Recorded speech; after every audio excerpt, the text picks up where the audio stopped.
나의 능력이 되길 원하고 바라고 기도합니다. 하나님의 꿈이 나의 비전이 되고 예수님의 성품이 나의 인격이 되고 성령님의 권능이 나의 능력이 되길 원하고 바라고 기도합니다.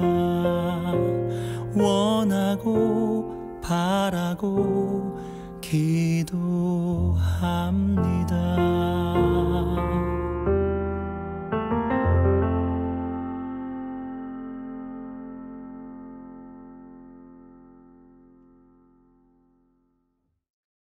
네, 다 함께 기도하겠습니다. 좋으신 하나님 아버지, 오늘도 복된 날 허락하여 주시고 또 하나님의 말씀 앞에 나올 수 있도록 인도하여 주심을 감사드립니다.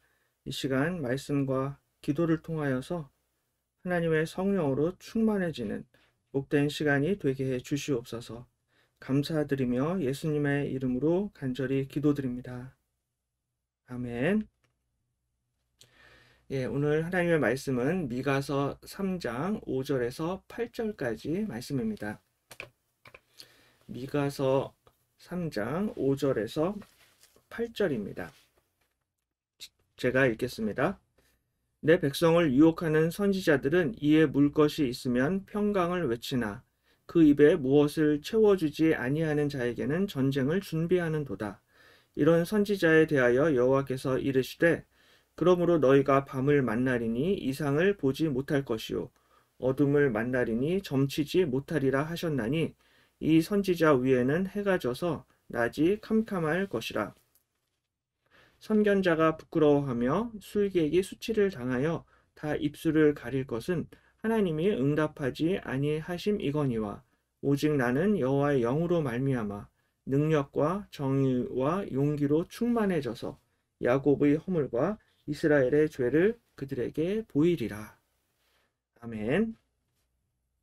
예, 미가서 3장은 이스라엘의 지도자들과 또 통치자들을 향한 책망의 메시지를 기록하고 있습니다.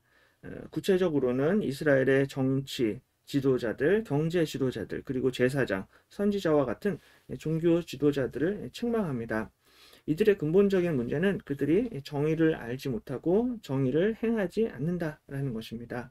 그래서 3장 첫 부분에 내가 또 이르노니 야곱의 우두머리들과 이스라엘 족속의 통치자들아 들으라 정의를 아는 것이 너희의 본분이 아니냐라고 말씀합니다. 이 정의라는 단어의 히브리어가 미슈파트라는 단어입니다. 이 단어는 주로 재판적 정의, 사법적 정의를 의미합니다. 그래서 신명기 1장 17절에도 재판은 하나님께 속한 것인즉 너희는 재판할 때 외모를 보지 말고 귀천을 차별 없이 듣고 사람의 낯을 두려워하지 말 것이며 라고 말씀을 합니다. 신명기 1장에서 재판이라는 단어의 히브리어가 역시 미슈파트라는 단어입니다. 약속의 땅에서 이제 공정한 재판을 통해서 정의가 구현되고 정의가 이루어지는 것이 중요하기 때문에 신명기에서는 출애굽 2세대 이스라엘 백성들을 향하여서 너희는 재판할 때 절대로 외모를 보지 말고 귀천을 차별 없이 듣고 사람의 낯을 두려워하지 말고 정의를 시행하라라고 그렇게 명령을 한 것입니다. 이처럼 이스라엘의 지도자들은 나라의 정의를 세우고 구현해야 되는데 이것은 선지자들도 마찬가지였습니다. 선지자들은 본래 사심 없이 온전히 하나님의 말씀과 뜻에 따라 예언을 해야 하는데 당시 이스라엘의 선지자들은 돈을 받고 자신들의 이익에 따라서 예언을 합니다. 그래서 5절에 내 백성을 유혹하는 선지자들은 이에 물 것이 있으면 평강을 외치나 그 입에 무엇을 채워주지 아니하는 자에게는 전쟁을 준비하는 도다 라고 그렇게 말씀을 하고 있습니다. 그러니까는 이에 물 것, 이빨에 뭔가 먹을 것이 없으면은 먹을 것이 있으면 평강이 있을지어다 라고 선포하지만 입에 먹을 것이 없으면 전쟁이 있을지어다, 재앙이 있을지어다 라고 이렇게 예언한다는 것입니다. 그래서 오늘 본문 아래 11절에 보시면은 한 번 더 이 선지자들의 행태를 설명합니다. 그들의 선지자는 돈을 위하여 점을 치면서도 여호와를 의뢰하여 이르기를 여호와께서 우리 중에 계시지 아니하냐 재앙이 우리에게 임하지 아니하리라 하는도다라고 말씀합니다. 그러니까 거짓 선지자들은 돈을 위하여서 예언을 하고 주로 좋은 이야기를 한다라고 말씀합니다. 그래서 돈을 많이 받으면은 여호와께서 우리 중에 계시지 아니하냐 재앙이 우리에게 임하지 아니할 것이다라고 그렇게 예언합니다. 왜냐하면은 좋은 말을 많이 하면 할수록 더 많은 돈을 벌 수 있기 때문입니다. 사실은 세상 사람들이 점쟁이나 무당을 찾는 이유는 좋은 이야기를 듣고 싶기 때문입니다.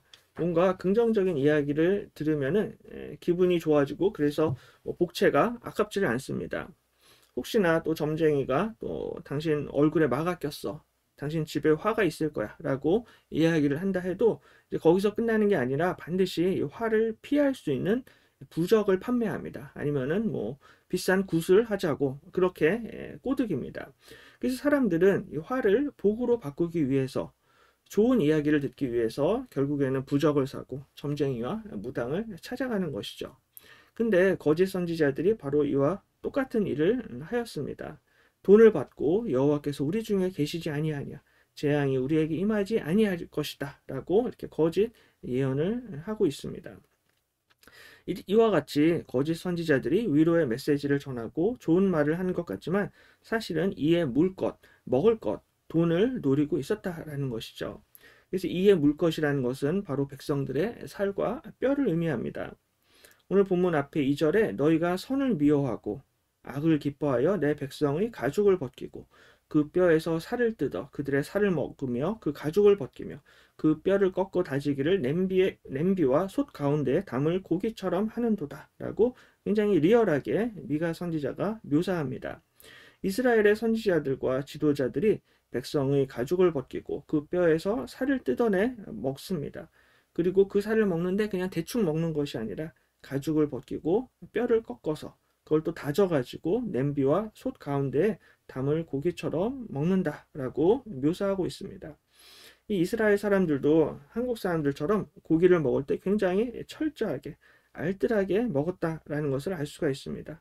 한국 사람들도 우리가 고기를 먹을 때 고기만 대충 뜯어 먹는 것이 아니라 우리가 소뼈를 냄비에 푹 고아서 뼈 구멍이 뚫리도록 거기서 사고를 우려내 가지고 다 빨아먹습니다. 뭐 뼈만 먹는 게 아니라 우리나라 사람들은 뭐 간도 먹고 내장, 창자, 혀까지 철저하게 다 먹습니다. 근데 이스라엘 사람들도 그런 식으로 알뜰하게 고기를 먹었습니다. 근데 이스라엘의 선지자들과 지도자들이 바로 이런 식으로 철저하게 백성들의 살과 뼈를 빨아먹었다라고 오늘 묘사를 하고 있는 것이죠. 우리나라 말에도 옛날에 탐관오리가 백성의 고열을 짜낸다, 백성의 고열을 빨아먹는다라는 이런 표현이 있는 것처럼 이스라엘의 선지자와 지도자들이 이 백성들의 살과 뼈를 냄비와 솥에 넣고 다 빨아먹었습니다. 미가는 굉장히 문학적 또 수사적 재능이 뛰어나서 굉장히 사실적으로 생생하게 묘사하면서 그들을 책망합니다. 예수님께서도 당시에 이러한 종교 지도자를 책망하신 적이 있습니다. 마가복음 12장에서 예수께서 가르치실 때 이르시되 긴 옷을 입고 다니는 것과 시장에서 문안받는 것과 회당의 높은 자리와 잔치의 윗자리를 원하는 서기관들을 삼가라. 그들은 과부의 가산을 삼킨다 라고 이렇게 말씀을 하고 있습니다. 예수님 당시에 종교 지도자들과 서기관들이 과부의 가산을 삼켜 먹는다 라고 그렇게 말씀을 하고 있습니다. 그러니까는 뭐 예수님 당시도 그렇고 미가 선지자 당시에도 이러한 거짓 선지자들이 굉장히 많이 나타나고 있었다는 것이고요. 또 이들은 정의를 행하지 아니하였다라고 말씀하고 있습니다. 사실은 하나님께서 정말로 원하시는 것이 정의를 행하고 인자를 사랑하며 겸손히 하나님과 함께 동행하는 것인데 이것을 외면하고 이것을 알지 못하고 오히려 당대의 종교 지도자들과 또 선지자들 또 나라의 지도자들이 정의를 외면하고 오히려 많은 불의와 부정을 행하였다라고 말씀을 하고 있습니다. 이것은 뭐 비단 종교 지도자들뿐만이 아니라 사실은 이 땅 가운데서 이 돈과 또 세상의 유혹 앞에서 우리가 넘어질 때가 많고 시험에 빠질 때가 많이 있습니다. 하지만 그 가운데서 우리가 정의를 지킬 수 있는 비결이 있다라고 오늘 본문은 말씀하고 있습니다. 8절에 오직 나는 여호와의 영으로 말미암아 능력과 정의와 용기로 충만해져서 야곱의 허물과 이스라엘의 죄를 그들에게 보이리라 라고 말씀하고 있습니다. 오직 여호와의 영으로 말미암아 능력과 정의와 용기로 충만해질 수 있다라고 말씀합니다. 오늘 이 용기란 단어는 히브리어로 게브라라고 하는데 이것은 힘과 권능을 의미합니다. 여호와의 영이 함께하지 아니하시면 우리는 돈 앞에서 한없이 약해질 수밖에 없습니다. 하지만 여호와의 영이 함께하시면 우리에게 돈을 이길 수 있는 능력과 정의와 권능을 허락해 주실 줄로 믿습니다. 따라서 우리가 이 땅 가운데서 승리하기 위해서는 여호와의 영으로 충만해지는 것입니다. 이 세상에서 돈 앞에 강한 사람은 아무도 없을 것입니다. 하지만 그럼에도 불구하고 이 어두운 세상에서 이 세상과 돈의 유혹을 이길 수 있는 유일한 비결을 오늘 미가 선지자는 우리에게 가르쳐 주고 있습니다. 그것은 오직 여호와의 영으로 충만해지는 것입니다. 여호와의 영으로 충만해지게 될 때 하나님께서 우리에게 권능과 능력과 지혜와 힘과 용기를 주실 줄로 믿습니다. 그래서 오늘 하루도 이 힘든 어두운 세상을 살아가면서 무엇보다도 하나님의 성령을 구하시고 성령의 능력으로 담대하게 승리하시는 우리 모든 성도님들 되시기를 주님의 이름으로 간절히 축원합니다. 기도하겠습니다. 자비로우신 하나님 아버지, 이 어두운 세상에서 돈의 유혹과 시험이 많이 있는데 하나님 그 가운데서 저희들을 붙잡아 주시고 또 지켜 주시어서 오직 하나님의 성령의 능력으로 이겨낼 수 있도록 인도하여 주시옵소서.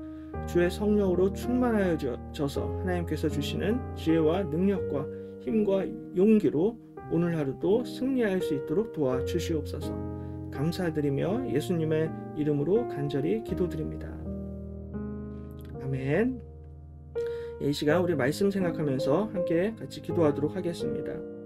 이 힘들고 어두운 세상 가운데에서 돈 앞에 무릎 꿇지 않게 하시고 또 세상과 타협하지 않도록 붙잡아 주시옵소서. 오직 여호와의 영으로 충만하여져서 하나님께서 주시는 능력과 힘으로 오늘 하루 이겨낼 수 있도록 도와주옵소서. 2분 정도 함께 기도하겠습니다.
계속해서 교회와 담임 목사님 위해서 기도하도록 하겠습니다. 새 예배당이 거의 마무리 단계에 있는데 끝까지 하나님께서 함께해 주시어서 아름답게 완공되게 하시고 또 모든 필요한 것들을 채워 주시옵소서. 또 이끌어 가시는 또 담임 목사님 붙잡아 주시어서 늘 성령의 충만함을 허락하시고 지혜를 허락해 주옵소서. 2분 정도 함께 기도하겠습니다.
끝으로 나라와 민족을 위해서 함께 기도하겠습니다. 코로나 바이러스 확산세가 대유행의 상황으로 지금 접어들고 있는데 하나님께서 함께 해주셔서 특별히 경제적으로 어려움 당하는 많은 취약계층들 보호해 주시고 지켜주시고 속히 백신과 치료제가 보급될 수 있도록 인도하여 주시옵소서. 2분 정도 함께 기도하겠습니다.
끝으로 개인 기도 제목을 위해서 10분 정도 기도하시고 자유롭게 마무리하시기 바랍니다.